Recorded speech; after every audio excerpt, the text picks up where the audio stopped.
এই সূরার central subject matter হচ্ছে we have to go back to our Lord. আমাদেরকে ফিরে যেতে হবে আমাদের রবের কাছে। আমরা কেউ আজীবন থাকতে আসি নাই। থাকতে পারবো আজীবন? দাদা চলে গেল, বাবা চলে গেল, মা চলে গেল, মামা চলে গেল, খালু চলে গেল, এরপর আমাদের টনক নড়ে না, তাই না? পাগল পড়া হয়ে আছে এই পৃথিবীর জন্য। মরতে যে হবে এটা ভাববার সময়টুকু আমাদের নেই।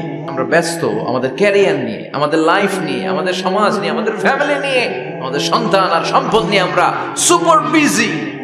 We are leading a very super busy life. We don't have even a single time to think about death. মৃত্যু নিয়ে ভাবার একটা মুহূর্ত আমাদের নাই। কিন্তু পৃথিবীর সবচাইতে সুনিশ্চিত বিষয় হচ্ছে মৃত্যু, ঠিক কিনা? The most certain thing in our life is death. আমাদের জীবনের সবচাইতে সুনিশ্চিত বিষয় হচ্ছে মরণ। মরবই আমরা। And the most uncertain thing in our life is the time of death. আর আমাদের জীবনের সবচেয়ে অনিশ্চিত বিষয় হচ্ছে মৃত্যুর সময়। আমরা জানি না। মরবো যে এটা জানি, জানেন না? কিন্তু কখন মরবো এটা জানি? এই সূরাটা আপনারে এই জিনিসটা জানান দিতে এসেছে যে দুনিয়ার সম্পদ, লোভ, লালসা এগুলো নিয়ে পড়ে থেকো না।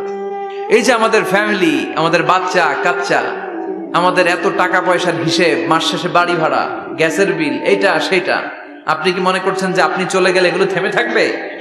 কিছুই থেমে থাকবে না, সব চলবে আগের মতো, থাকবেন না আপনি। এজন্য শাহাদাত ফয়সাল ওনার ফেসবুকে সর্বশেষে লিখে গিয়েছিল, আমি হীন দুনিয়া, মানে এমন দুনিয়া যেটাতে আমি নাই। সব চলে, সকাল গড়িয়ে বিকেল হয়, শীত শেষে গ্রীষ্ম আসে, দিন শেষে রাত নামে, সব চলে, নাই শুধু আমি। চিল্লায় বলেন ঠিক কিনা? তো এজন্য এগুলি একটু ভাবেন। অনেক ব্যস্ত আমরা। এই দুনিয়ার পুরো জীবনটা এটা হচ্ছে লালসাময় একটা জীবন, লোভ, মরিচিকা, মায়াজাল। এই মায়াজালে আমরা আটকে আছি, ফলে মৃত্যুর কথা আমরা ভুলে গিয়েছি। পাগলের মতো ছুটছি, আরো টাকা লাগবে, আরো খ্যাতি লাগবে, আরো যশ লাগবে, আরো দাপট লাগবে আমার। এত টাকা দিয়ে কি হবে? এত সম্পদ দিয়ে কি হবে? এত ব্যস্ততা দিয়ে কি হবে তোমার? স্টপ, থামুন, অনেক হয়েছে। আল্লাহ, থামুন, take a rest, take a breath and think about death. Think that you have to go back to your Lord. একটু বসেন না, একটু ভাবেন যে আমাকে চলে যেতে হবে, চলে যেতে হবে। এই কোলাহল, এই ব্যস্ততা এগুলো থাকবে, থাকবো না আমি। সাইয়েদনা ওমর ফারুক বলেছেন, মুতু ক্বাবলা আন তামুতু, মরার আগে একবার মরো। হাসিবু ক্বাবলা আন তুহাসাবু আলাইকুম, তোমার হিসাব নেওয়ার আগে তুমি একবার নিজের হিসাবটা করো না। কাগজ বের করে একটু লিখো না কি কি ভালো কাজ করছিলা, যেগুলো দিয়ে নাজাতের ওসিলা হতে পারে। 1 2 3, আর কি কি আকাম কুকাম করছো দেখো না, লিখে দেখো তোমার অবস্থাটা কি। মরার আগে একবার মরো। মরার আগে খাটের মধ্যে শুয়ে শটান করে চোখ বন্ধ করে একবার মরার ভান করে দেখেন কেমন লাগে। চোখটা বন্ধ করেন আর ভাবেন আপনি নাই, কি কি হতে পারে ভাবেন। আপনার ছেলে মেয়েরা কান্না জুড়ে দিবে, আপনার প্রাণের স্ত্রী বিলাপ শুরু করে দিবে, বন্ধু বান্ধবের চিৎকার আর মাতম, স্থানীয় এলাকার মসজিদে ঘোষণা, অমুক এলাকার নিবাসী অমুক ভাই অমুকের ছেলে অমুক দুনিয়ায় নাই। সব আত্মীয়রা চলে আসবে, ফেসবুকে স্ট্যাটাস দেয়া হবে, সবাই সবাইকে জানাবে বিকাল 4টায় অমুক হাই স্কুল ময়দানে আপনার জানাজা।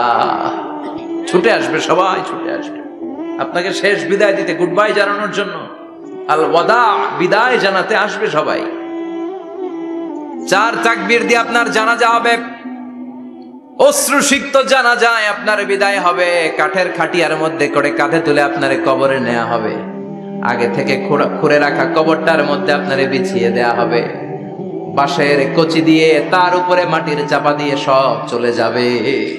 ভাবেন না একবার চোখ বন্ধ করে, this is the circle of life, this is the nature of life. এটা সবার হবে, আমার হবে, আপনার হবে। এত মায়া, এত ভালোবাসা কই যাবে? কেউ থাকবে না, সবাই আপনার অন্ধকার কবরে রেখে দিয়ে চলে আসবে। উপরে বাঁশের কঞ্চি, তার উপরে মাটির চাপা, অন্ধকার আর অন্ধকার।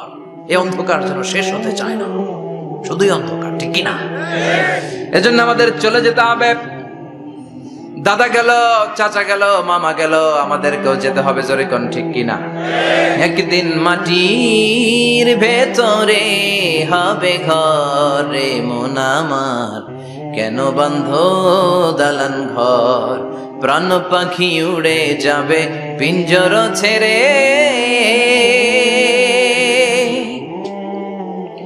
ধরা ধামে সবই রবে, তুমি যাবে চলে।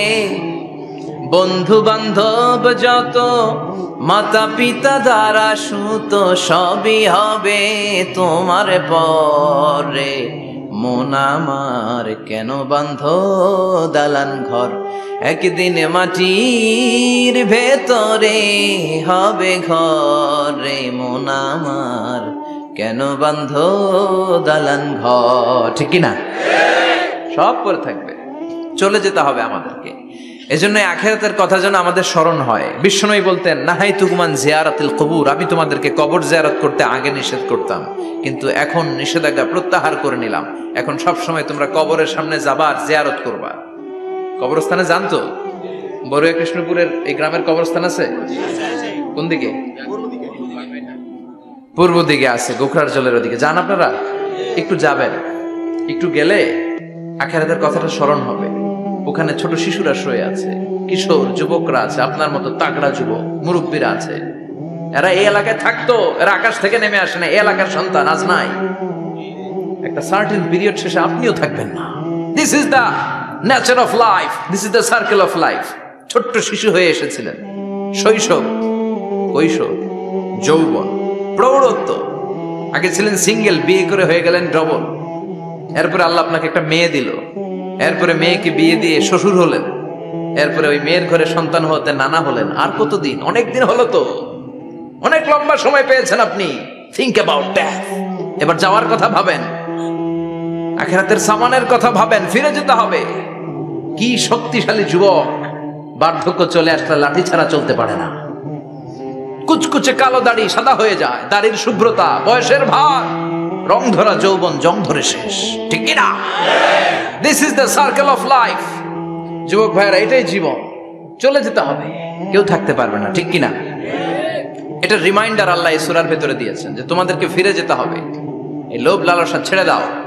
রব্বুল আলামিন বলেন, আলহাকুমুত তাকাসুর হাত্তা যুরতুমুল মাকাবির। ও গোলাম, দুনিয়ার সম্পদ, লোভ লালসা তোদেরকে পাগল বানিয়ে দিয়েছে। এই লোভ পাগলামি কোনোদিন তোদের থামবে না যতদিন না তোরা কবরে ঢুকবি, ঠিক কিনা? কার কথা? আল্লাহ বললেন, দুনিয়ার সম্পদ আর লোভ আর মোহে তোমরা গাফেল হয়ে গিয়েছো। আখিরাতের কথা বেমালুম তোমরা ভুলে গিয়েছো। কিন্তু আখিরাতে তোমাদের যেতেই হবে, কবরের বাড়িতে তোমাদের ঢুকতেই হবে, ঠিক কিনা? যেতেই হবে। আমরা ভুলে যাই। আলহাকুমুত তাকাসুর, অতিরিক্ত পাওয়ার লোভ, বেশি বেশি খাওয়ার লোভ, বেশি বেশি জমানোর লোভ মানুষকে গাফেল বানিয়ে দিয়েছে। এটা মানুষের স্বভাব। আরো চাই, আরো চাই, এই স্বভাবটা আছে না নাই? দেখবেন ছোট বাচ্চারা মসজিদে দোয়া অনুষ্ঠান শেষে জিলাপি দেয় না? বড়ুয়া কৃষ্ণপুর কি দেয়? আগে বাতাসা দিত না, এখন কি দেয়? জিলাপি দেয়, মিষ্টি দেয়। তো মসজিদের 2-3 গেট থেকে যদি দেয়, ছোট বাচ্চারা দেখবেন এদিক দিয়ে কয়েকটা নিয়ে আবার ওই গেটে লাইন ধরে। ওর হাত হলো ছোট হাত, ওর হাত ভর্তি জিলাপি, আর নেওয়ার জায়গা নেই, এরপর আরেক জায়গায় লাইন ধরছে। আরো লাগবে, আরো লাগবে, এই আরো আরো আরো চাই। এই স্বভাবটাই মানুষকে কুড়ে কুড়ে শেষ করে দিয়েছে। এত লাগবে কেন তোমার? চাহিদার কোনো শেষ নাই। Unlimited demand of human being. যার আছে বেশি তার চাই বেশি। যার সাইকেল আছে তার হুন্ডা চাই, হুন্ডা আছে তো প্রাইভেট কার চাই, প্রাইভেট কার আছে তো প্লেন চাই, প্লেন আছে তো হেলিকপ্টার চাই, হেলিকপ্টার আছে তো ওইটা চাই, ওইটা আছে তো সেটা চাই, ঠিক কিনা? এলাকার মেম্বার যে হয়েছে চেয়ারম্যান হতে চায়, আছে না নাই? চেয়ারম্যান সাহেব এমপি হতে চায়, আছে না নাই? এমপি সাহেব মন্ত্রী হতে চায়, আছে না নাই?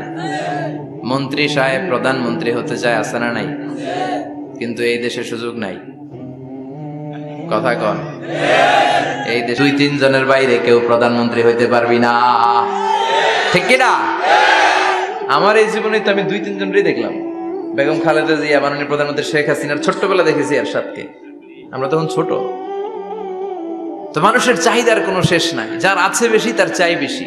এজন্য বিষ্ণু বলেছেন, উনজুরু ইলা মান হুয়া আসফালা মিন, তোমার চেয়ে যে খারাপ আছে ওর দিকে তাকাও। ওয়ালা তানজুর মান হুয়া আ'লা মিন, তোমার চেয়ে যে ভালো আছে ওর দিকে তাকায়ও না, তোমার চেয়ে যে খারাপ অবস্থানে আছে ওর দিকে তাকাও। অনেকে নিজের অবস্থান নিয়ে সুখী না, এরকম আছে না নাই? আল্লাহ আমার এটা দিল না রে, ওইটা দিল না রে, পাইলাম না রে, কিচ্ছু হয় না, কি করবো জীবনে, হতাশ।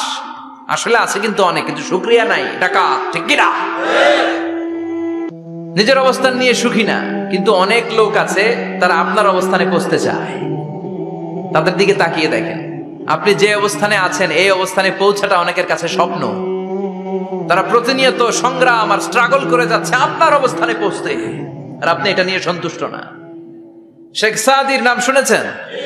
বালাগাল উলা কাশাফাদ দুজা, এই কবিতাটার রচয়িতা ইরানের বিখ্যাত এক কবি। উনি একবার আর্থিক সমস্যার মধ্যে দিয়ে সময় কাটাচ্ছেন, টাকা নাই, পয়সা নাই, পায়ে দেওয়ার মতো জুতা নাই। উনি খুব দুঃখ পেলেন, হায় রে, আমি ইরানের এত বড় কবি, আমার পায়ে দেওয়ার মতো জুতা নাই। দুঃখ ভরা মন নিয়ে রাস্তায় হাঁটতে বেরোলেন। হাঁটতে হাঁটতে হঠাৎ দেখলেন একটা লোক শুয়ে শুয়ে কাঁদছে, ওই লোকটার দুইটা পাই নাই, পাই নাই। উনি সেজদায় পড়ে গেলেন, আল্লাহর কাছে ক্ষমা চাইলেন, আল্লাহ অনেক দিয়েছ, শুকর আলহামদুলিল্লাহ। এজন্য যেই পরিস্থিতিতেই থাকি না কেন আমরা কি পড়বো? জোরে বলেন, কি পড়বো? এজন্য আল কানাতু মিনাল ইসলাম, অল্পে তুষ্ট থাকার নাম হলো ইসলাম। সম্পদ লাগবে কিন্তু সম্পদের পাহাড় লাগবে না, ঠিক কি না? অল্প খান, অল্প পড়েন, অল্প জামান, অল্পের ভেতরে বরকত ঢুকাইয়া দিছে কে? দেখবেন যাদের সম্পদ অল্প তারা সুখী বেশি। জরিপে এটা দেখা গিয়েছে, অনেক সার্ভেতে এটা এসেছে, যারা সম্পদশালী এরা দুঃখী বেশি, এদের দুঃখ বেশি, টেনশন বেশি। খুব স্বাভাবিক, টাকা যার বেশি রোগ তার বেশি, টাকা যার বেশি টেনশন তার বেশি, টাকা যার বেশি ঘরে শান্তি তার কম। আছে না নাই? ঘরের ভেতরে অশান্তি, ছেলে কথা শোনে না, ছেলে টানে গাঞ্জা, মেয়ে করে পরকিয়া। আছে না নাই? স্ত্রী কথা শোনে না, ভালোবাসা নাই, ঘরটা জাহান্নামের টুকরা। রোগ বালাই, এক একটা হসপিটাল বিল পরিশোধ করতে মাসে 5 লাখ 10 লাখ। আছে না নাই? কিছু খেতে পারে না, ডাক্তার একেবারে ডায়েট মেনু বেঁধে দিয়েছে। ডায়েট, ভেরি ডায়েট মেনু, এটা এটা এটা এটা কিছুই খাবেন না, শুধু গরু খাবেন না, খাসি খাবেন না, চিংড়ি খাবেন না, খালি ঘাস খাবেন। ইচ্ছে মতো ঘাস খাবেন, মানে ঘাস জাতীয় যত আইটেম আছে সব খাবেন। শাক খাবেন, সবজি খাবেন, সালাদ খাবেন। গরু, চিংড়ি, মুরগি, গোশত, ইলিশ কিছু খেতে পারে না। তাহলে রোগ বেশি, খাওয়ার মজা নাই, ঘরে সাংসারিক শান্তি নাই, খালি ব্যারাম আর ব্যারাম, ঠিক কিনা? কিন্তু সম্পদের পাহাড় গড়েছে। আর অল্প যারা খায়, অল্প পড়ে, রিক্সাওয়ালা, কুলিওয়ালা, অল্প বেতনের চাকরি, কিন্তু হক হালালি মেনে চলে, দেখবেন শান্তি আছে অনেক। হ্যাঁ, বাসা ভাড়া দেয়, ফ্যামিলি চালায়, বাচ্চাদের স্কুল বিল, এরপরও মাস শেষে 1-2 হাজার টাকা হাতে থেকে যায়। আর ওর প্রতি মাসে 10 কোটি টাকা ইনকাম, তারপরও ব্যাংকের ঋণ আছে না নাই? সুখ কারে বলে? কিভাবে আপনি সুখকে ডিফাইন করবেন? সুখ তো টাকায় কিনা যায় না, শান্তি টাকা দিয়ে হয় না, শান্তি দেওয়ার মালিক কে? শান্তি আছে অল্প খেয়ে শুকর করার মধ্যে, শান্তি আছে আলহামদুলিল্লাহর মধ্যে। চিল্লায় বলেন ঠিক কিনা? এজন্য অল্প খাবো, অল্প পড়বো, অল্প জামাবো, অল্পের ভেতরে বরকত দিয়েছে কে? দেখেন, ধনী ভাইরা খেতে পারে না, কিন্তু রিক্সাওয়ালার কি সমস্যা হয়? রিক্সাওয়ালারা সব খেতে পারে। কুলিওয়ালা, দিন মজুর, এরা একেবারে স্লিম, সুঠাম দেহি, মেদহীন পেট, পেটে কোনো মেদ নাই, ভুড়ি নাই। আর কুটিপতিদের মেদ আছে না নাই? এত বড় বড় পেট, ঠিক কিনা? আমাদেরও পেট আছে, তবে হালাল পেট। এটা হারাম টাকা দিয়ে এই ভুড়ি বানাই নাই আমরা। চিল্লায় বলেন ঠিক কিনা? রিক্সাওয়ালা, কুলিওয়ালা নিজেও নামাজ পড়ে, বউও নামাজ পড়ে, বাচ্চাটাও নামাজ পড়ে, রিক্সা চালায় আর জিকির করে লা ইলাহা ইল্লাল্লাহ,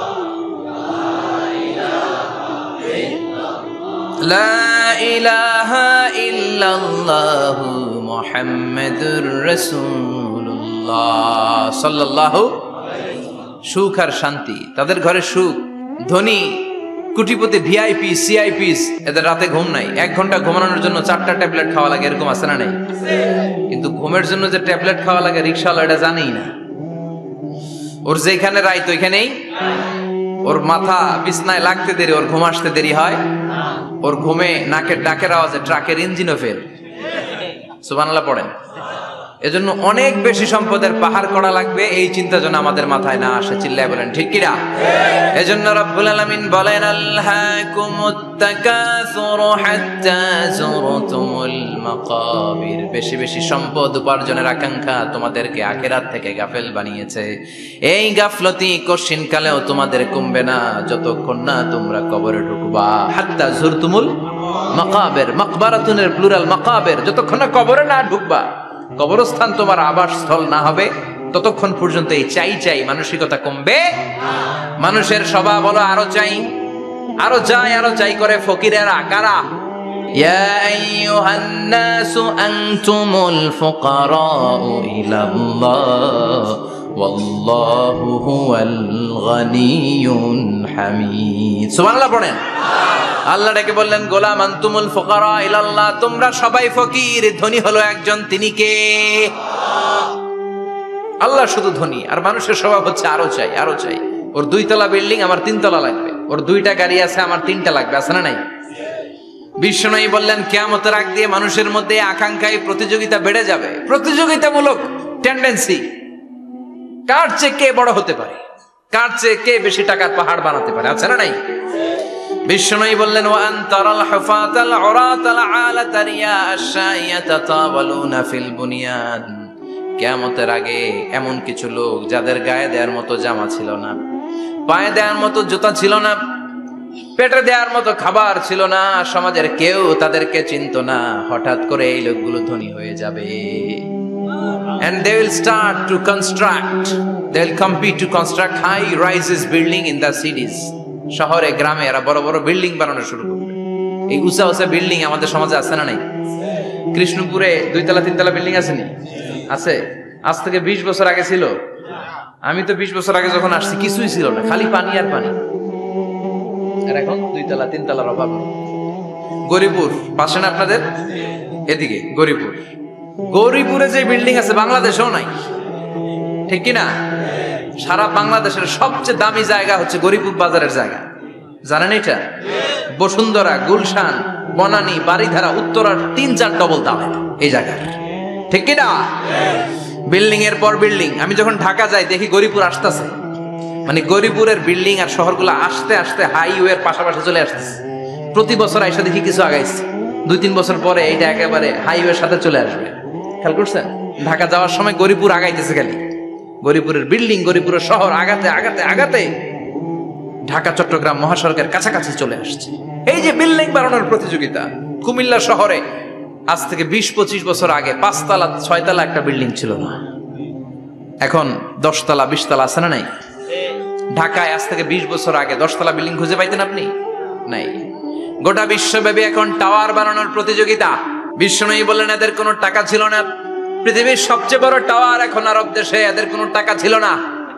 আরব দেশের সৌদি আরব, কাতার, কুয়েত, বাহরাইন এখন স্বর্ণ আর তেলের খনি পেয়ে আল্লাহরে ভুলে যায়। এদের খাওয়ার মতো কিছু ছিল না।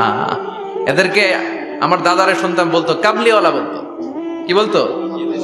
এদেশে আসতো জায়নামাজ, তসবি ছড়া, খেজুর টেজুর বিক্রি করার জন্য। এরা জেলে পাড়ার লোক ছিল। আরব সাগরের তীরবর্তী এলাকার মানুষ, সাগরের মাছ মেরে এরা জীবন ধারণ করতো। আল্লাহ এদেরকে তেলের খনি দিলেন, গ্যাসের খনি দিলেন, এখন তারা বড় বড় টাওয়ার বানায়। আছে না নাই? বুর্জ আল খলিফা, কি উঁচা বিল্ডিং, 828 মিটার উঁচু। জেদ্দা আছে 1000 মিটার উঁচু কিংডম টাওয়ার। তাইওয়ানে আছে তাইপেডাং টাওয়ার 101 তলা। মালয়েশিয়া আছে পেট্রোনাস টুইন টাওয়ার 88 তলা। চায়নাতে আছে সাংহাই টাওয়ার, একটার পর একটা টাওয়ার। প্রতি বছর অ্যানাউন্স করতেছে যে ওদেরটা আছে আমাদেরটা বড় বানাও। কাতার কয় ওরা বানাইলে আমরা পারবো না কেন, আমরা বানাবো আরো বড়। আছে না নাই? শাগালাতকুমুত তাকাসুর, যে আরো লাগবে, আরো বড় হতে হবে, এই টেন্ডেন্সি মানুষকে আখিরাত থেকে একেবারে গাফেল বানিয়ে দিয়েছে। চিল্লায় বলেন ঠিক কিনা? টাকার পাহাড় বানাতে চায়, দরকার থাকলেও চায়, না দরকার থাকলেও চায়। বর্তমান পৃথিবীর সবচেয়ে ধনী লোকটার নাম জানেন? কি নাম? হ্যাঁ, বিল গেটস। ওর যে কত টাকা ও নিজেও জানে না। ওর পকেট থেকে যদি $100 একটা বান্ডিল পড়ে যায়, এটা তুলতে ওর যত সময় লাগবে, ও না তুলে যদি হেঁটে, যে আইডিয়া নিয়ে হাঁটতেছিল ওইটা নিয়ে হাঁটে, ওদিকে আরো বেশি ইনকাম হয়ে যাবে। এত টাকা তার, এটা তোলার সময় তো তার নাই। ওয়ারেন বাফেট নাম শুনছেন? হাজার হাজার কোটি ডলারের মালিক। Prince Walid bin Talal, Saudi ধনকুবের নাম শুনেছেন? ওর একটা বিমান আছে, প্রাইভেট জেট প্লেন। এই বিমানটার 70% মেড অফ গোল্ড। বিমানের 70% স্বর্ণ দিয়ে বানানো। গত কয়েক বছর আগে আমি ব্রুনাই গিয়েছিলাম। ব্রুনাইয়ের সুলতানের নাম হাসান আল বালখিয়া। উনি একটা প্যালেস আরবিতে বলে কাসার, মানে হচ্ছে রাজপ্রাসাদ। পৃথিবীর সবচাইতে বড় রাজপ্রাসাদ ব্রুনাইতে বান্দার সিরি বেগাওয়ানে অবস্থিত। আমি গিয়েছি ওখানে। প্রায় 1800 থেকে 2000 কক্ষ আছে ওই প্যালেসে, রাজপ্রাসাদে। ওই রাজপ্রাসাদের টয়লেটের কমোড গুলো মেড অফ গোল্ড, স্বর্ণ দিয়ে বানানো। নাউজুবিল্লাহ পড়বেন না? এই হাসান আল বালকিয়া নিজে বিমান চালায়। ওর সংগ্রহে 500টা রোলস রয়েস লাক্সারিয়াস কার আছে। 500 রোলস রয়েস। গুগল ইউটিউব যারা করেন সার্চ দিয়ে দেখবেন ওর কি পরিমাণে গাড়ি। রোলস রয়েস গাড়ি হচ্ছে one of the luxurious car in the world. Car ব্র্যান্ডের মধ্যে যত দামি কার ব্র্যান্ড আছে এর মধ্যে রোলস রয়েস একটা, যেগুলোর দাম কমসে কম এদেশের টাকায় 8 কোটি থেকে 10 কোটি টাকা। আচ্ছা বলেন, এই গাড়িগুলো যারা হাই প্রোফাইলের ভিআইপিস, তারা ফ্যামিলির সবাইকেও যদি একটা করে গাড়ি দেয়, একজনের কয়টা গাড়ি দরকার? 5টা, 10টা, 20টা? বললাম যে 20টা গাড়ি লাগবে ওনার। 500 গাড়ি দিয়ে উনি কি করবে? তার সংগ্রহে 500টা রোলস রয়েস। স্বর্ণেরও গাড়ি আছে, তার স্বর্ণের পালঙ্ক আছে, আমি দেখে এসেছি। পোরশে, ফারারে, লাম্বরগিনি, এই টাইপের যে ব্র্যান্ডগুলো আছে, অভাব নাই। তার মানে আছে, যার বেশি চায় তত বেশি। চিৎকার করে বলেন ঠিক কি না? এজন্য আল্লাহ বললেন আলহাকুমুত তাকাসুরু হাত্তা যুরতুমুল মাকাবির। দুনিয়ার লোভ তোমাদেরকে আখিরাত থেকে গাফেল বানিয়ে দিয়েছে। দুনিয়ার লোভ লালসার মধ্যে পড়ে আখিরাতকে বেমালুম তোমরা ভুলে গিয়েছো। এই গাফলতি কোনোদিন কমবে না যতদিন না তোমরা কবরে ঢুকো। ঠিক কি না? সম্পদ উপার্জনে ইসলাম বাধা দেয় না, কিন্তু সম্পদ হৃদয়ে স্থান দেয়া যাবে না। সম্পদ উপার্জন করতে হবে, খরচ করে ফেলতে হবে। বেশি সম্পদশালী হতে হলে আল্লাহর সন্তুষ্টির জন্য যাকাত দিতে হবে। কে দিতে হবে? দে যাকাত, দে যাকাত, তোরা দে রে যাকাত। তোর দিল খুলবে পরে, আগে খোলো খাত। দে যাকাত, দে যাকাত, তোরা দে রে যাকাত। ঠিক কি না? দিল পরে খুলবে, আগে হাত খোলেন। হাত খুললে দেখবেন দিলটারে খুলে দিয়েছে কে?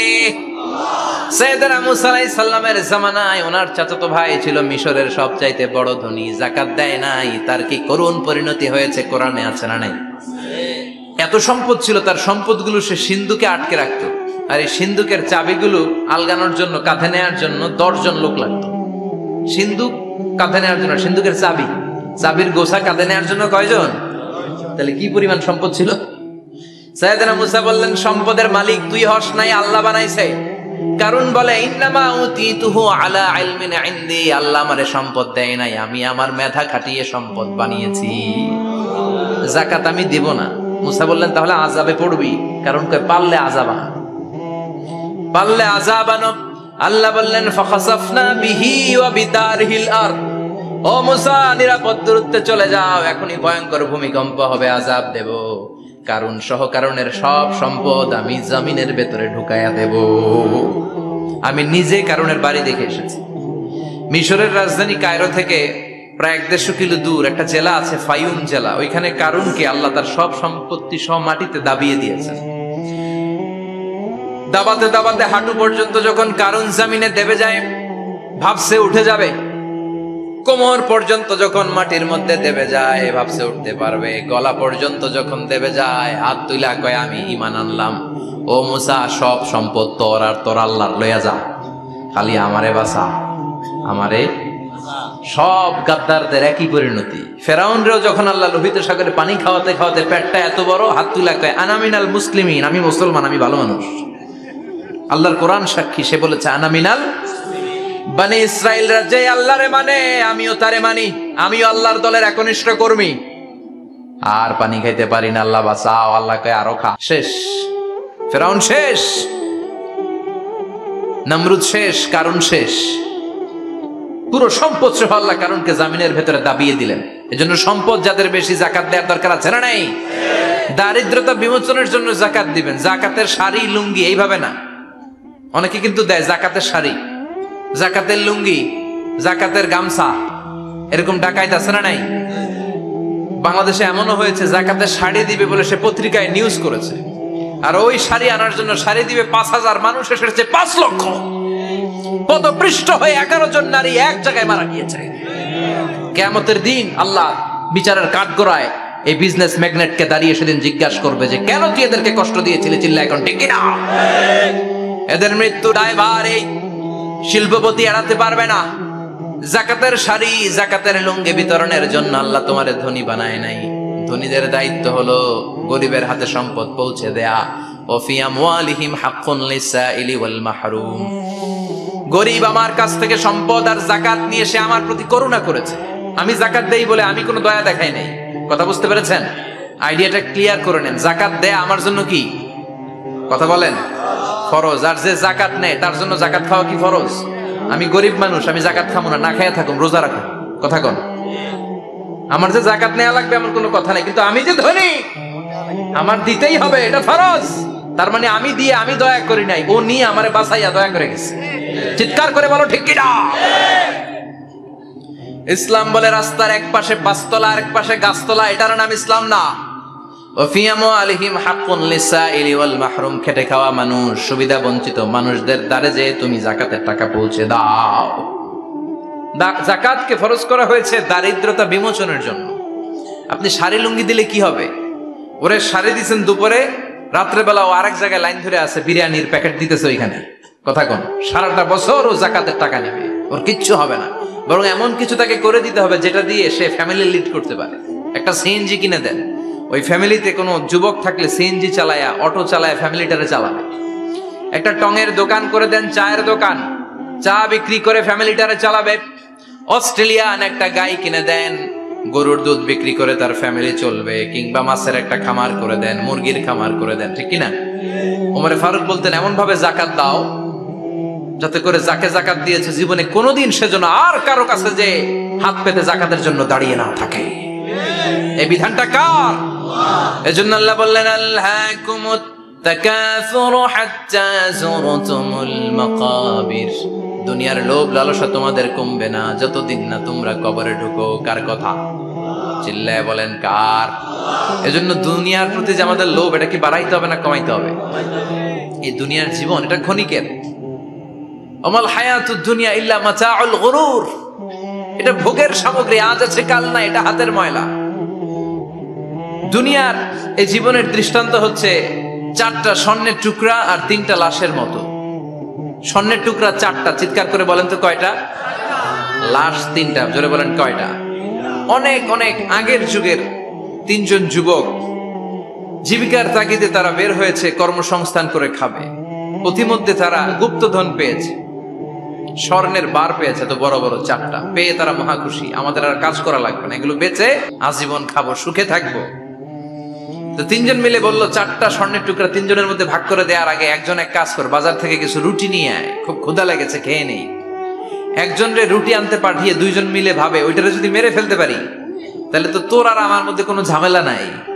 স্বর্ণের টুকরা কয়টা? তুই নিবি 2টা, আমি নেব 2টা। আর যেটারে রুটি আনতে পাঠাইছে ওইটা মনে মনে ভাবতেছে রুটির মধ্যে বিষ মিশাই নিয়ে যাব। কি মিশাবো? বিষ খাইয়া ওইটা শেষ, সবগুলো আমার। তো বিষ মিশাই নিয়ে আসছে, আর আগের পরিকল্পনা অনুযায়ী এই 2 জন মিলে তাকে নৃশংসভাবে হত্যা করেছে। হত্যার পরে কয় প্রচন্ড ক্ষুধা লাগছে, লো আগে খাইয়া লই।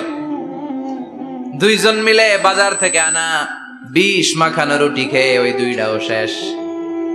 স্বর্ণের জায়গায় স্বর্ণ পড়ে আছে, স্বর্ণগুলো নেয়ার মতো মানুষ আর নাই, ঠিক কিনা? এজন্য মানুষের এই চাহিদা কমবে না। বিষ্ণু বলেন লাউ আন্না লিকুল্লি ইবনে আদম ওয়াদিয়ান মিন যাহাব আহাব্বা আই ইয়াকুনা ইলাইহি ওয়াদিয়ান। আল্লাহ প্রত্যেককে, আমাদের প্রত্যেককে যদি একটা করে স্বর্ণের পাহাড়ের মালিক বানিয়ে দেয়। কয়টা করে পাহাড় দেখছেন কোনদিন? কই দেখছেন? চিটাং গেছিলেন? এই চট্টগ্রামে গেলে দেখা যায় কি পাহাড়। এই একটা পাহাড় স্বর্ণের, একটা স্বর্ণের পাহাড়ের মালিক যদি আমাদের এক একজনকে বানায় দেওয়া হয়, এরপর আমরা চাবো আরেকটা স্বর্ণের পাহাড়ের মালিক কেমন করে হওয়া যায়। আচ্ছা বলেন তো, একটা স্বর্ণের পাহাড় আমার 14 পুরুষ বিক্রি করে খাইলেও শেষ করতে পারবো এটা? তো আরেকটা কেন লাগবে আমার? ওয়ালা ইয়ামলা আফাহু ইল্লা তুরাব। বিষ্ণু বলেন কবরের মাটি যতক্ষণ না তোর মুখে না ঢুকবে তোর এই চাওয়া চাওয়া খাই খাই সব বন্ধ হবে না। এজন্য আল্লাহ বললেন আলহাকুমুত তাকাসুরু হাত্তা যুরতুমুল মাকাবির, দুনিয়া তোমাদেরকে গাফেল বানিয়ে দিয়েছে, গাফলতি কমবে না যতদিন না কবরে ঢুকো। কবরে ঢুকা লাগবে, কবরে ঢুকা লাগবে না? কবরে আমাদেরকে যেতেই হবে, যেখানেই থাকেন। কবরের প্রশ্ন আছে না নাই? অনেকে বলে হুজুর বিমান হামলায় মারা গিয়েছে, বিমান জ্বলে পুড়ে ছাই হয়ে গিয়েছে, তার কবর কোথায়? তার আত্মাটা যেখানে আছে ওই জায়গায় প্রশ্ন আছে না নাই? অনেকে বলে হুজুর সাগরের মধ্যে পড়ে মারা গিয়েছে, তিমি মাছ খেয়ে ফেলেছে, তার কোনো অস্তিত্ব নাই, কিন্তু তার রুহুটা আছে না নাই? প্রতিটা রুহু সংরক্ষণ করে কে?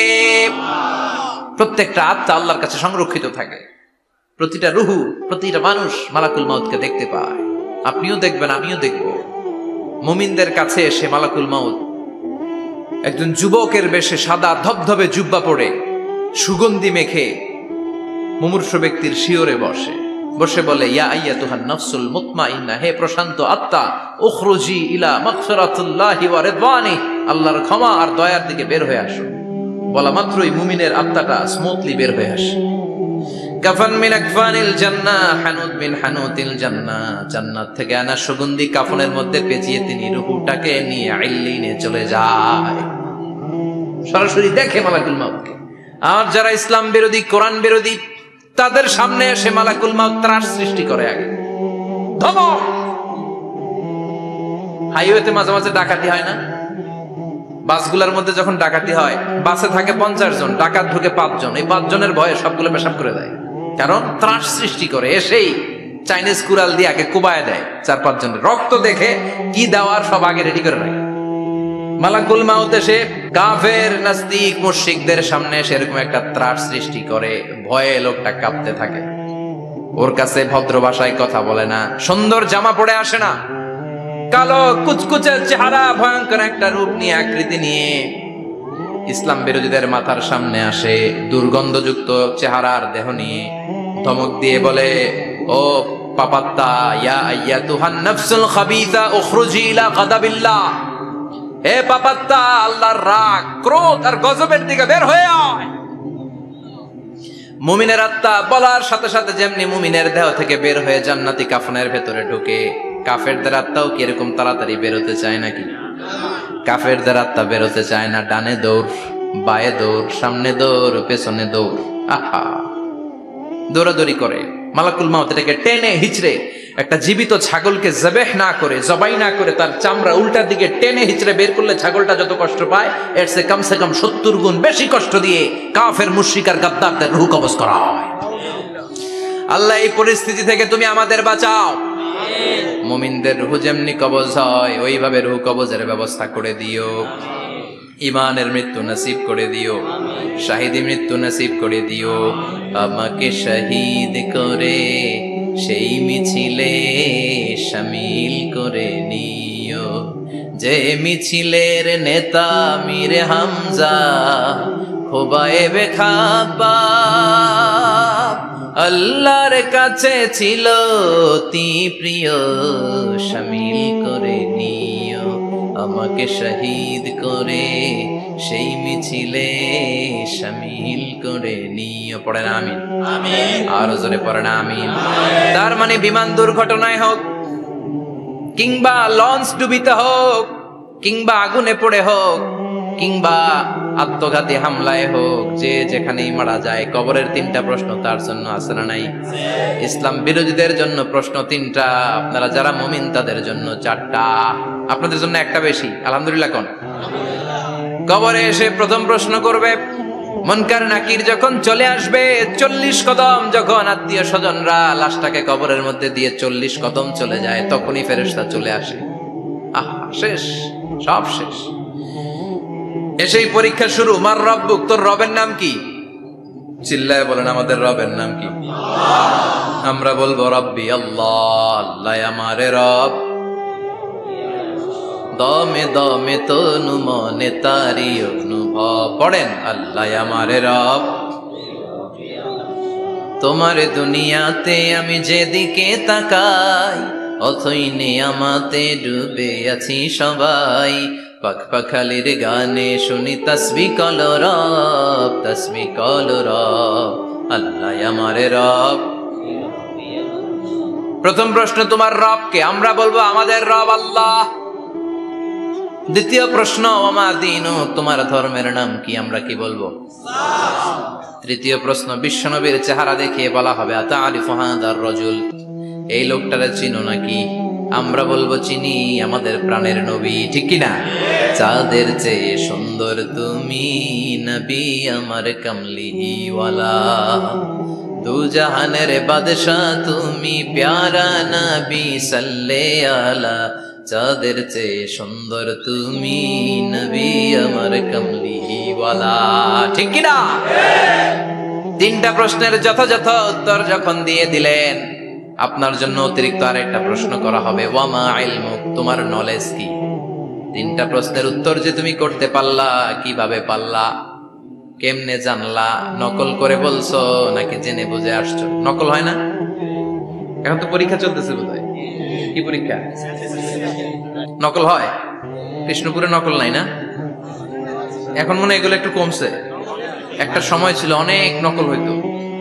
পাঞ্জাবের ভিতরে নকল, পকেটের নকল, টুপির ভিতরে নকল, মৌজার ভিতরেও নকল, এমনকি মেয়েরাও নকল করে পরীক্ষার হলে আসে না নাই? স্কেলের মধ্যে লিখে নিয়ে যায়, হাতের মধ্যে লিখে নিয়ে যায়, ওড়নায় লিখে নিয়ে যায়, কাপড়ে লিখে নিয়ে যায়, আসে না নাই? ফেরেশতারা বলবে নকল করছো নাকি? কেমনে জানলা? তিনটা প্রশ্নের উত্তর তুমি কেমনে বললা? আল্লাহ তোমার রব, ইসলাম তোমার ধর্ম, এই লোকটা বিশ্বনবী, কেমনে চিনলা? আপনাকে তখন বলতে হবে আমি কোরআন থেকে শিখেছি, আমি হাদিস থেকে শিখেছি, আমি ইসলাম জেনে বুঝে মেনেছি, আমি আন্দাজে কোথাও ঘুরি নাই। চিল্লায় এখন ঠিক কিনা? আপনাকে বলতে হবে, এজন্য শিখতে হবে, প্রতিনিয়ত ইসলাম সম্পর্কে জানতে হবে, আখের গোছাতে হবে, জীবনটাকে আলোকিত করতে হবে। চিল্লায় বলেন ঠিক কিনা? চারটা প্রশ্নই যখন হয়ে গেল, ফেরেশতারা বলবে আহলান ওয়া সাহলান ওয়া মারহাবান বিক, খোশামদেদ, কংগ্রেচুলেশন, খোশামদেদ, কংগ্রেচুলেশন, সব প্রশ্নের উত্তর তুমি পেরেছো। ফায়ুফসাহু লাহু কবরুহু ৭০ যিরান, আপনার কবরটারে ৭০ হাত লম্বা করে দেয়া হবে। ওয়ায়ুফতাহু লাহু বাবুন ইলাল জান্নাহ, আপনার কবর থেকে জান্নাতের দিকে দরজা খুলে দেয়া হবে। ওয়ায়ুলবাসু মিন লিবাসি আহলিল জান্নাহ, জান্নাতের দুইটা রেশমি কাপড়ের পোশাক এনে আপনারে পরিয়ে দেয়া হবে। আর বলা হবে নাম কানাউমিল আরুস, ঘুমাও, sleep, you should get some sleep now, তোমাকে লম্বা সময় পাড়ে দিতে হবে, ঘুমাও। কানাউমিল আরুস, যেমনি বর বাসর রাতে আরামসে ঘুম দেয়, বাসর রাতে যেমনি বর কনেকে নিয়ে মধুর ঘুম দেয়, তুমিও ঘুমাও, কেউ তোমার ঘুম ভাঙবে না। কিয়ামতের জন্য ইসরাফিলের সিংহায় যে ফুৎকার আছে, ওই ফুৎকার ছাড়া কোনো কিছুই তোমার ঘুম ভাঙাতে পারবে না। আলহামদুলিল্লাহ পড়েন। আল্লাহ আমরাও যেন চারটা প্রশ্নের উত্তর দিয়ে লম্বা একটা ঘুম দিতে পারি, পড়েন আমিন। ওয়াম্মাল কাফির ওয়া আহলুশ শিমাল, আর ইসলাম বিরোধী যারা, তাদের সামনে আসবে মালাকান আসওয়াদান আজরাকান, কৃষ্ণ বর্ণের দেহ, নীলাভ বর্ণের দুটো চোখ, গায়ের রং কালো, চোখের রং নীল, দেখতে কেমন লাগে? আলিফ লাইলার ভূতের মতো, কথা কন। গায়ের রং কালো, চোখের রং নীল। ফেরেশতা দুইটা আসবে, এসে ত্রাস সৃষ্টি করবে, এসে বলবে বল তোর রবের নাম কি? মার রব্বুক। মুশরিক, কাফের, নাস্তিক এরা বলবে আমি জানি না আমার রবকে, আমি জানি না, আমি তো আজীবন শুধু চেয়ার করেছি, মদ খেয়েছি, আমি ধর্ষণে সেঞ্চুরি করেছি দুনিয়ার বুকে, আমি টেন্ডারবাজি করেছি, চাঁদাবাজি করেছি, আমি মাস্তানি করেছি, আমার দাপটে এলাকার ইসলাম প্রিয়রা বাসায় ঘুমাতে পারে না।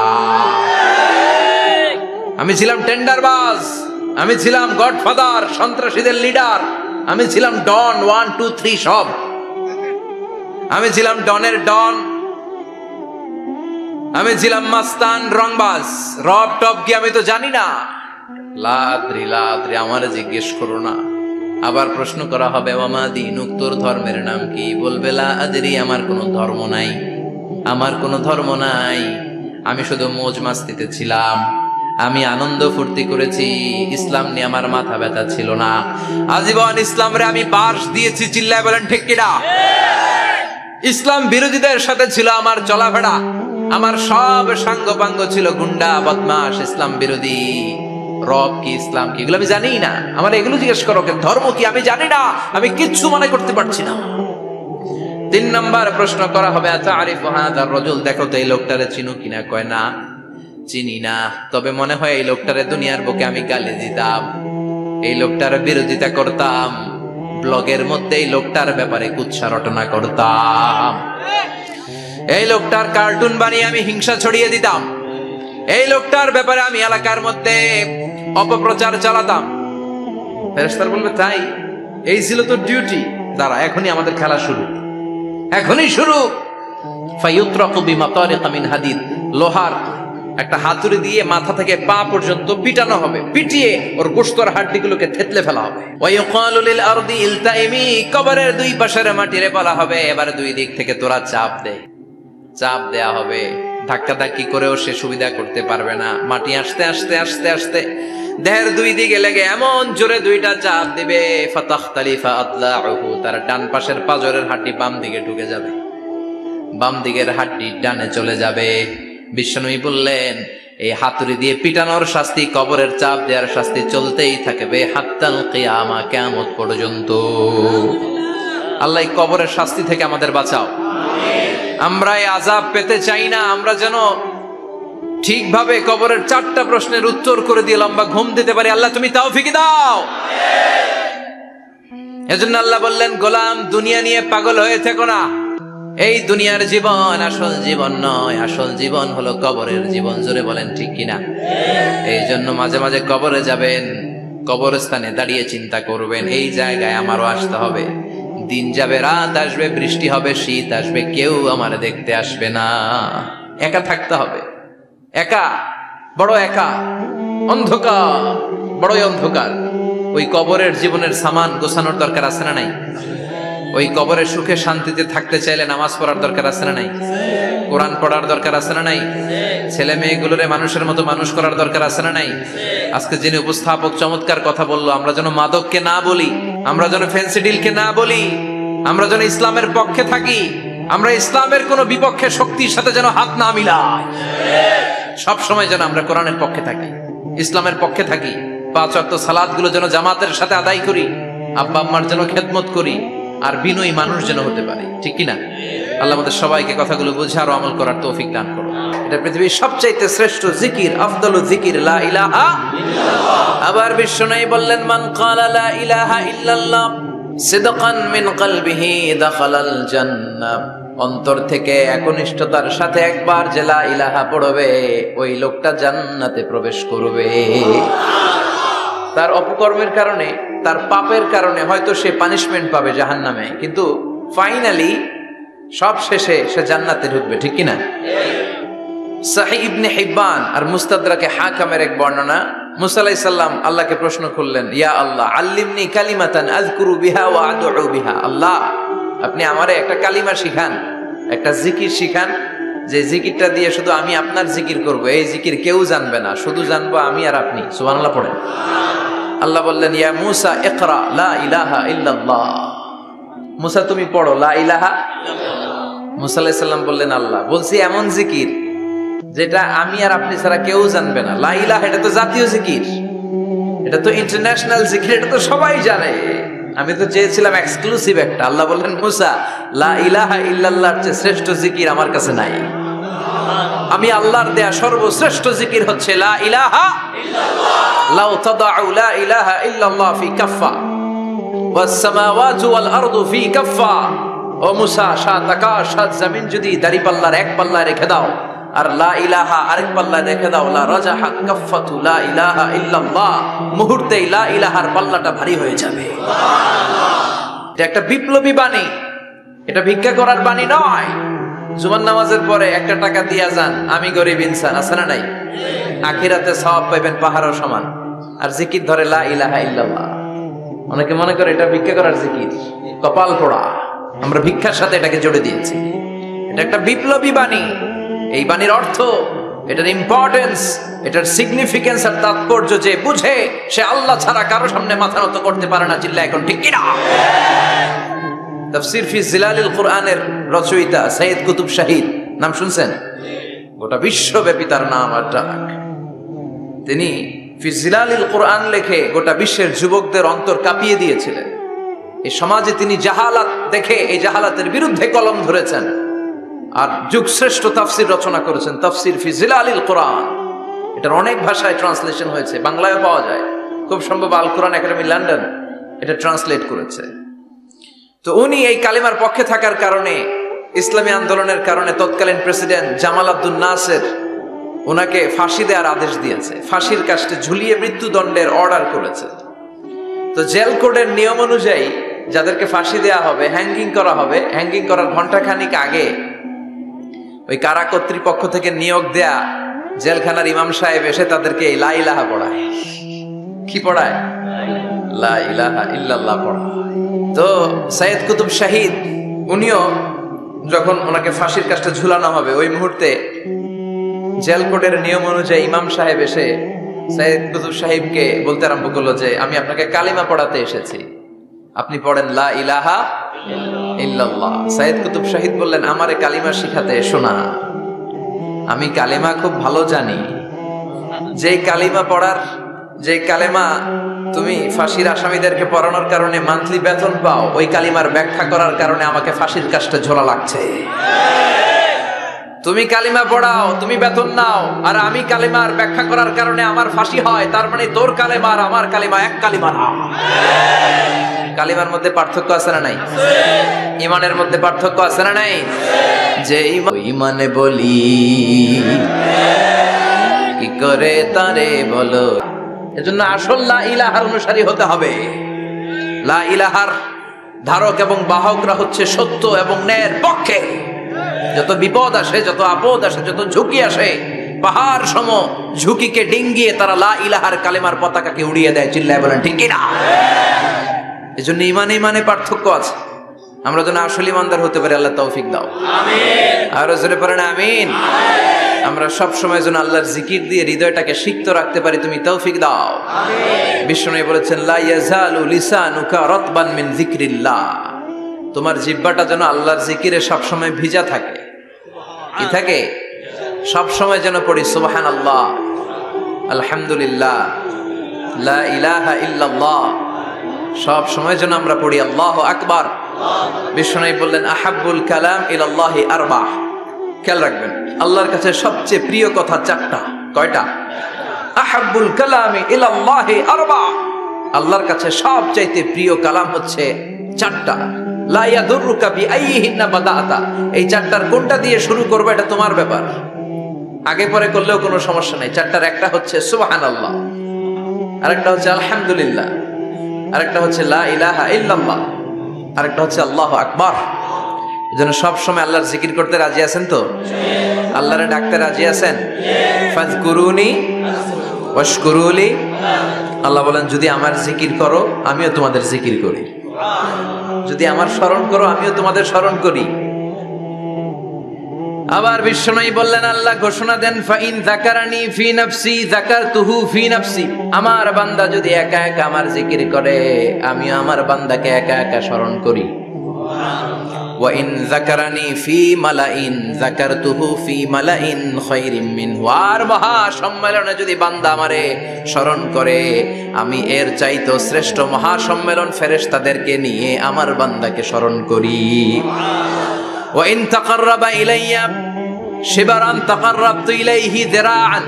আমার বান্দা যদি আমার দিকে এক বিঘত আসতে চায় আমি আমার বান্দার দিকে এক হাত এগিয়ে যাই। আমার বান্দা যদি আমার দিকে এক হাত আসতে চায় আমি আমার বান্দার দিকে দুই হাত চলে যাই। ওয়া ইন আতানি ইয়ামশি আতাইতুহু হারওয়ালা। আর আমার বান্দা যদি আমার কাছে হেঁটে হেঁটে আসতে চায় আমি আমার গোলামের দিকে দৌড়ে দৌড়ে যাই। ওই আল্লাহরে ভুলে গিয়ে আমরা মাজারে যে সেজদা দেই, কপাল পোড়া। আছে না নাই? দোদেল বান্দা কালমা চোরে, না পায় শ্মশান না পায় ঘর, দিন থাকিতে আয়রে পথে ছাইড়া দে ভণ্ডামি ভণ্ডামি ভণ্ডামি ভণ্ডামি, ছাইড়া দে ভণ্ডামি। ঠিক কি না? ভণ্ডামির সাথে আমাদের সম্পর্ক আছে? মাজার পূজার সাথে ইসলামের কোনো সম্পর্ক আছে? নামাজ কালাম পড়ে না ইবলিস শয়তানের নানা। আছে না নাই? এলাকায় মনে হয় নাই। অনেক জায়গায় আছে দেখবেন লাল সালু দিয়া উঁচু করা। সাইয়েদনা আলীকে মদিনায় বিশ্বনবী পাঠালেন আর বললেন, যত উঁচু মাজার দেখো ভেঙে মাটির সাথে গুড়িয়ে দাও।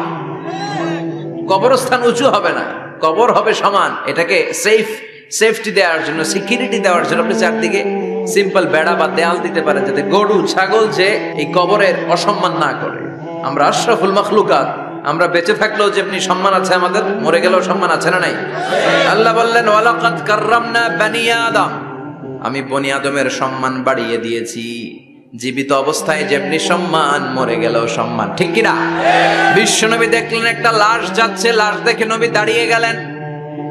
সাহাবারা বললেন, ইয়া রাসূলুল্লাহ ইন্নাহু ইয়াহুদি, এটা ইহুদির লাশ। দাঁড়ালেন কেন? বসেন। বিশ্বনবী বললেন, আওয়ালাইসাত নাফসান, এটা কি মানুষ না? এটা হোক না ইহুদি, হোক খ্রিস্টান, হোক নাস্তিক, এটা তো মানুষ। আমি তো মানুষকে সম্মান দিয়েছি। I have dignified the status of the sons of Adam, আমি বনি আদমের সম্মানকে বাড়িয়ে দিয়েছি। সবার উপরে মানুষ সত্য, তাহার উপরে নাই। এজন্য কবরকে সিকিউরিটি দিতে হবে, কিন্তু গম্বুজ বানানো যাবে? লাল সালু দেয়া যাবে? মাজারে আগরবাতি দেয়া যাবে? মোমবাতি, মশারি, অনেক মাজারের উপরে লম্বা মশারি টাঙানো আছে না নাই? ওর বাবারে মশাই কামড়ায়, কত বড় ডাকাত। তো মশাই যদি নিচ থেকে তাড়াইতে না পারে, ও তোমারে কি করবে? কথা বলেন। মশা তাড়াতে পারে না নিজের গা থেকে, তোমারে কি বাঁচাবে? দেখবেন যে লোকটা মাজারে মশারি দেয়, ওর বাবার ডেঙ্গু জ্বর, ওর বাপেরে মশাই খায়, ওর মারে মশাই খায়। গোটা বিশ্বের সবগুলো আল্লাহর ওলি যদি একটা গ্লাসের পানিতে ফু দেয়, আর আপনার মা যদি আপনার মাথার মধ্যে হাত বুলিয়ে দেয়, আপনার মা যদি আপনার বুকে একটা ফু দিয়ে দেয়, সব পীর সাহেব একদিকে, মায়ের দোয়া আরেকদিকে। মায়ের দোয়া মুহূর্তে আল্লাহর আরশে পৌঁছে যাবে। এজন্য বিশ্বনবী বলতেন, সালাসু দাওয়াতিন মুস্তাজাবা, তিনটা দোয়া আল্লাহ কবুল ফিরিয়ে দেন না। এক নম্বরে হচ্ছে দাওয়াতুল মুসাফির, সফর অবস্থায় দোয়া করলে কবুল করে কে? দুই নম্বরে দাওয়াতুল মাজলুম, অত্যাচারিত ব্যক্তির দোয়া কবুল করে কে? তিন নম্বরে দাওয়াতুল ওয়ালিদাইনি লিওয়ালাদিহি, মা বাবা যখন হাত তুলে ছেলে মেয়েদের জন্য আল্লাহর কাছে দোয়া করে, ওই দোয়াটাও কবুল করে কে? মাজারে মশারি দিবেন? লাল সালু দিবেন? আগরবাতি, মোমবাতি, কোন মানত? মাজারে মানত করা যায় না। ইন্নী নাযারতু লিররহমানি সাওমা, মানত করতে হয় রহমানের নামে। মানত হবে একজনের নামে, চিল্লায় বলেন তিনি কে? এজন্য মাজারে কিছু দেয়া যাবে না। এই ভণ্ডামি গোটা বাংলাদেশ ব্যাপী, আমরা বলে যাচ্ছি যতটুকু শুধরানোর শুধরাবে। হেদায়েত দেওয়ার মালিক একজন, চিল্লায় বলেন তিনি কে? অনেক পীর আছে এরকম ভণ্ড পীর, সারা বছরে নাকি একবারও গোসল করে না, 365 দিনে ওর গোসলের রুটিন একদিন, আর ওই একদিনের গোসলের পানি মুরিদরা সব খাইয়া শেষ করে ফেলায়। নাউজুবিল্লাহ কইবেন না? নামাজ কালাম পড়ে না, ইবলিস শয়তানের নানা, ধর্মের একখান খুঁটি ধইরা কয়দিন করবা হয়রানি। ভণ্ডামি ভণ্ডামি ভণ্ডামি, ছাইড়া দে ভণ্ডামি। দোদেল বান্দা কালমা চোর, না পায় শ্মশান না পায় ঘোর, দিন থাকিতে আয়রে পথে ছাইড়া দে ভণ্ডামি। ভণ্ডামি ভণ্ডামি ভণ্ডামি, ছাইড়া দে ভণ্ডামি। চিল্লায় বলেন ঠিক কিনা? এগুলোর সাথে আমাদের কোনো সম্পর্ক নাই। ইসলাম হচ্ছে সহজ। আদ-দীনু ইউসরুন লা উসরা ফি, আদ-দীনু ইউসর, দিন সহজ। এত জনের কাছে যাওয়া লাগবে না, আপনি ওই জেলায় যে ওই মাজারে মানত করা লাগবে না, আপনার সিলেটে যাওয়া লাগবে না, আপনার খানজানাইলের কাছে যাওয়া লাগবে না, আপনার কোথাও যাওয়া লাগবে না। আপনি বাড়ির পাশের মসজিদে পড়ে সেজদা দেন, মুহূর্তে দোয়া কবুল করে নিবে কে? রব্বুল আলামিন বলে, গোলাম আমারে ডাকস না কেন? তোর ডাকে সাড়া দেওয়ার জন্য আমি 24 আওয়ার্স রেডি। দুনিয়ার বুকে কোনো বিষয় নিয়ে যদি আমরা বারবার যাই, দুনিয়াতে লোকজন রেগে যায়, ঠিক কিনা? আমি ওনার কাছে গেলাম, ভাই আজকে একটা বিপদে পড়ছি, 500 টাকা দেন, দিয়ে দিল। এরপরের দিন আবার গেলাম, দিল। পরশু দিল, তরশু গেলে চেঁচা দিয়ে দিবে, একটা মাইট দিয়ে দিবে, ঠিক কিনা? কি পাইছো তুমি? প্রতিদিন 500 টাকা। বারবার কোন একটা ইস্যু নিয়ে কারো কাছে যাওয়া যায় না, এটা লজ্জার বিষয়, ঠিক কিনা? কিন্তু আল্লাহর বিষয়টা উল্টো। সুনানে তিরমিজির বর্ণনা, ইন্নাহু মান লাম ইয়াসআলিল্লাহ ইয়াগদাব আলাই, কোন বান্দা যদি কোনো বিষয় নিয়ে, কোনো ব্যাপার নিয়ে আল্লাহর কাছে বারবার না যায়, আল্লাহ তার উপর রেগে যায়। এজন্য আল্লাহর কাছে বারবার বারবার চাওয়ার দরকার আছে না নাই? আপনার মনের জ্বালা যন্ত্রণা পূরণ করে দিতে পারে কে? এটার নাম তাওহীদ, এক আল্লাহ কেন্দ্রিক হওয়া, আল্লাহ সেন্টার্ড। আমাদের সবকিছু হবে আল্লাহ কেন্দ্রিক। বিপদে আপদে যে কোনো পরিস্থিতিতে সবার আগে কার কাছে যাব?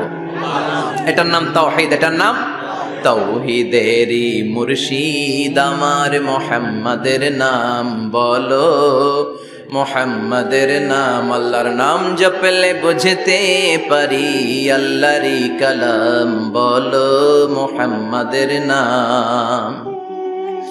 ওই নামেরই রশি ধরে যায় আল্লাহর পথে, ওই নামেরই ভেলায় চড়ে ভাসি নূরের স্রোতে, ওই নামের বাতি জেলে দেখি আরশের মুকাম বলো, মুহাম্মাদের নাম। সবাই পড়েন, তাওহীদেরই মুর্শিদ আমার মুহাম্মাদের নাম বলো, মুহাম্মাদের নাম। আল্লাহর নাম জপলে বুঝতে পারি আল্লাহরই কালাম বলো, মুহাম্মাদের নাম। চিল্লায় পড়েন আমিন।